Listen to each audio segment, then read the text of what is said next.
Welcome to Bad Big Games, where we talk about all things video games. I'm your host, Joseph, and it is here where we're reacting to the Google Stadia Connect, the second Connect that we have seen thus far. I'm going to talk about the good, the bad, and if this was worth the watch. So with all that said, with all that out of the way, Future Joe, start the show. So, the Stadia Connect, the second one, has arrived right before Gamescom. Today what we're going to do is I'm going to give you my thoughts walking in, the games that we saw, my thoughts walking out, and if I'm finally sold on Stadia or if I still think it's DOA. So with that, my thoughts walking in is this. The first Stadia Connect, we saw what we can expect from Google from these events, right? High quality, high edited, game.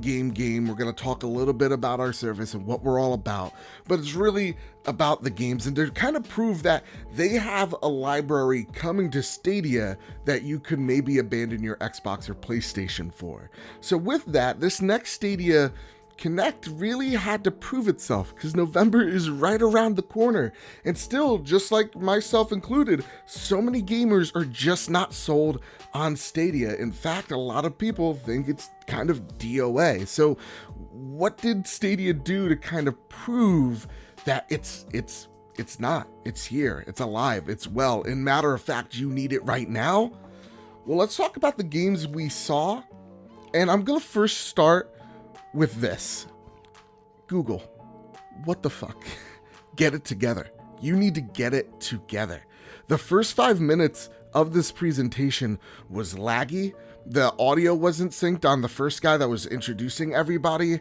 Even some of the gameplay that we saw, still a little choppy. I know you premiered this video, so I don't understand why the video quality was so bad, but that's like the first thing I saw, and the first criticism is Stadia is supposed to be this thing that you don't need consoles anymore. It's going to give you even a better experience than your Xbox or your PlayStation, and the first 5 minutes of these Connects are always the roughest, and it just doesn't prove that stability, that high frame rate that Stadia often promises. So right off the bat, I was just like, ugh, what are we expecting here? So with that said, they gave us a lot of games. These are all the ones I was able to write down. They gave us Cyberpunk, so we know Cyberpunk is going to be coming on Google Stadia next year alongside Xbox, alongside PlayStation, which is cool. They need to show that. They're going to have the big third parties too, which is great, fantastic. They also showed off Destiny Shadowkeep, which I'll be honest, I'll give Stadia this free pass as well, because I just saw some Shadowkeep gameplay out of the Inside Xbox event, so I already saw a lot what they were showing off. They showed Darksiders Genesis. Again, these are all third-party games, so that's going to be on every platform. Then they showed Windjammers, Destroy All Humans, and Destroy All Humans 2 is coming on Stadia. Superhot and their DLC, which I think is Control-Alt-Delete. I think someone in the comments, you'll correct me. Farming Simulator 19, oh boy. Mortal Kombat 11, Samurai Showdown, Grid, Doom Eternal, Attack on Titan 2, ESO, which why did you spend so much time on ESO? Borderlands 3, Watch Dogs Rip Allen Edition. So those are all the third-party games. And for the most part, I'm standing here being bored out of my mind because like most of the Cyberpunk stuff we've already seen, right? Destiny, again, we've already seen. Darksiders Genesis, we've already seen. I already know what platforms I'm getting these games on, right? 2's on PS4, Genesis is on Switch, of course. Destroy All Humans, we can already get that on our platforms of choice. Superhot just announced on the Switch. It could be played on a fucking toaster at this point. Farming Simulator, guys, go outside, make your own fucking farm. MK11, I get it. It's selling really well. It's a really awesome fighter. Why so much time on this? Samurai Showdown, again, I've already seen that. Grid, Doom Eternal. Listen, I love Doom Eternal, but same gameplay. Hell, Borderlands 3, same trailer. It was kind of like, I don't know, maybe I'm going out of my mind at this point, but I'm like, I'm just watching a highlight reel of E3. That's what I'm doing at this Connect. And so you might say, okay, all right, well, Joe, they showed all the third-party stuff. Let's see what are the sick fucking exclusives that are gonna sell me to Stadia. Because again, I could play these games anywhere. The only one I got, and please let me know if I'm wrong, Orcs Must Die 3, which, credit to the devs, the game looks fun. The game looks really cool. And then nothing else. Literally nothing else. And so I'm sitting here and I'm just like, I think Stadia misses the point.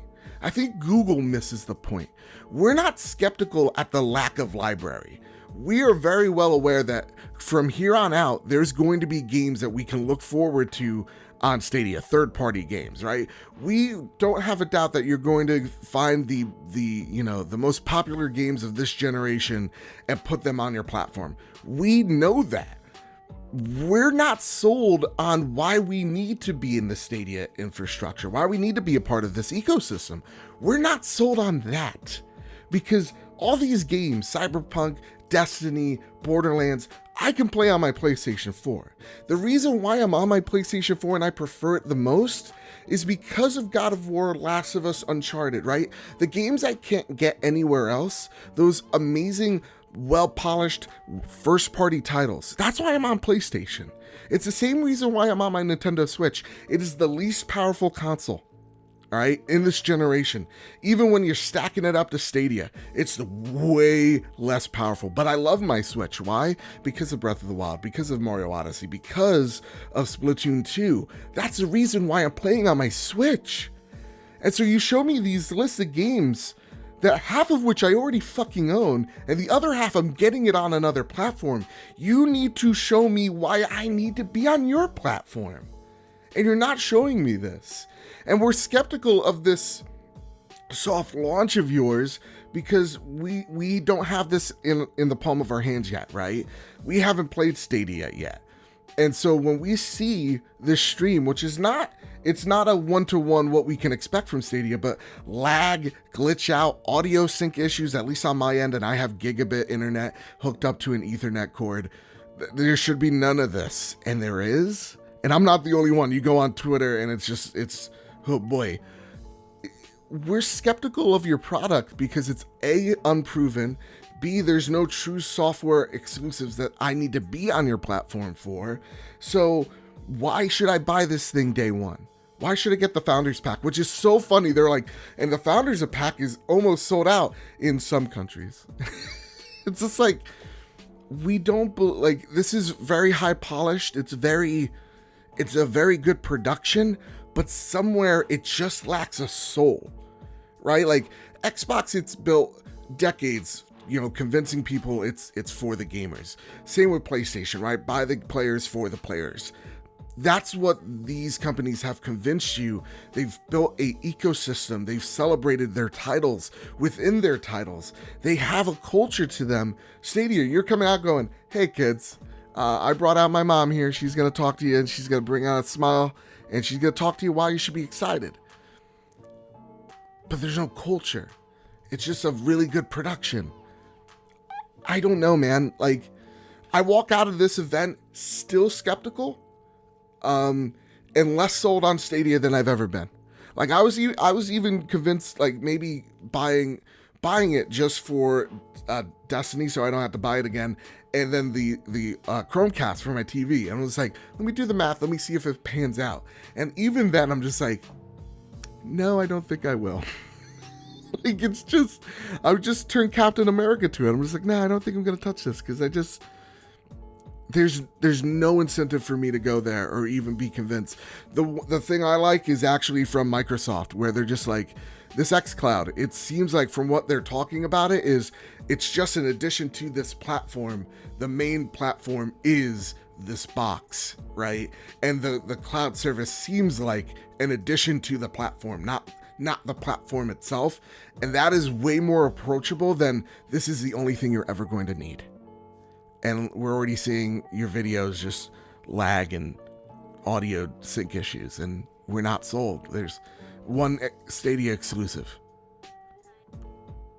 And again, I could be wrong. Let me know in the comments down below. But at the end of the day, I am still not sold on Stadia. That's my first raw reactions to this Stadia Connect. But I want to know yours down below. So if you liked it, please let me know. And I want to have a conversation. I don't want to demean you for liking a thing. Let me know why you're pumped for it down below. You know, that I don't want to exchange blows. I want to understand and really get to see the other side. So let me know in the comments what your thoughts on the Stadia Connect were, on Stadia itself. And here at Bad Big Games, we talk about all things video games, whether it's reviews like Should You Buys, Top 5s, or gaming news. You can experience that all here at Bad Big Games. So with all that said, with all that out of the way, keep your wits about you and have a nice one.